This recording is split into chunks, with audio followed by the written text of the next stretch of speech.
So black didn't play g takes f5 here, black played rook h e8, and here after f6 check, king g8, I played this rook g4 move, which I really liked. Even during the game I was giving myself this mental pat on the back, because I felt that now I must be winning.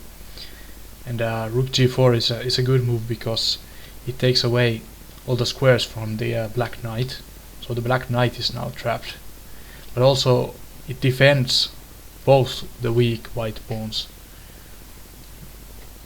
so it's a kind of multi-purpose move. Here black continued rook e5, and I played rook d1 just to pressure the black position even more and force the other rook into a more passive position. And here I played b3, I played a5, and here I found this nice idea of bringing the knight into play through a4.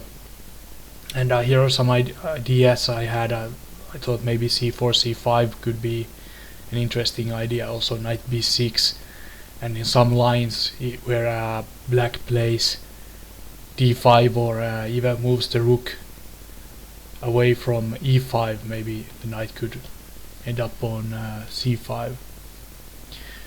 My opponent obviously didn't like any of these ideas and immediately played d5.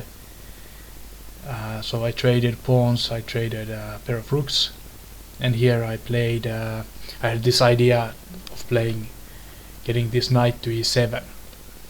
So I played knight b6, and here black played rook f5. The idea here of course is to extract the knight via f4, but after the next move in my plan, knight c8, obviously knight f4 isn't possible here, because if knight f4, then white will simply play knight e7, forking the king and the rook. So here black played rook f1 check, king b2 is the only move. Then black played king f8, because white has some mating threats against the black king, so black king is trying to escape this kind of cage that white has built. And here white should continue probably rook d4 with the idea that after king e8, knight d6 check, king has to go back on f8, and now something like rook c4. And now if black makes the mistake of going for this weak g pawn, or just doing something else pretty much useless, white will play rook takes c6, and suddenly there's all kinds of trouble for the black king.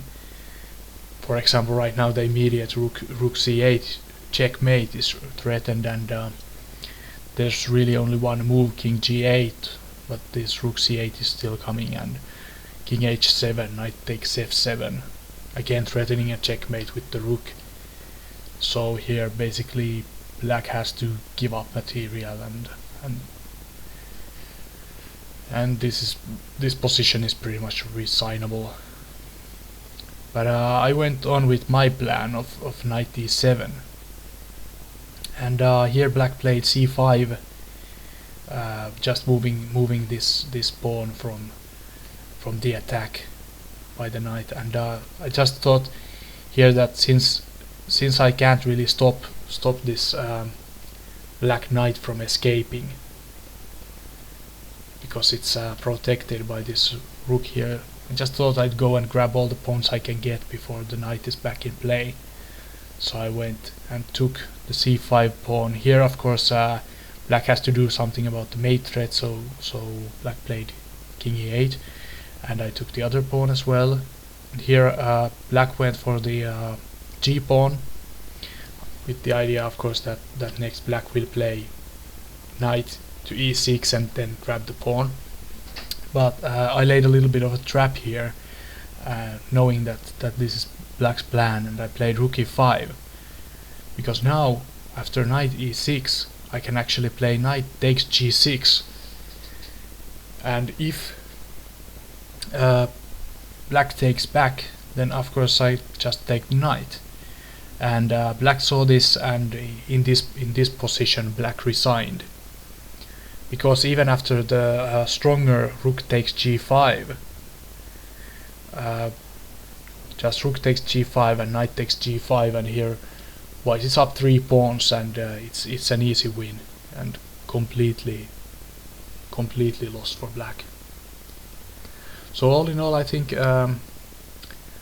black did play okay, but I feel that most of black's problems came from choosing to play an extremely aggressive defense but play it passively. So I feel that somehow in the opening black should have tried to gain more of a counter-attack. And it only took a couple of mistakes, and of course I made my own mistakes as well. For example, this whole rook dg1, when I could have won the game immediately with knight d5, but all in all I felt it was a pretty interesting game. And thanks for watching.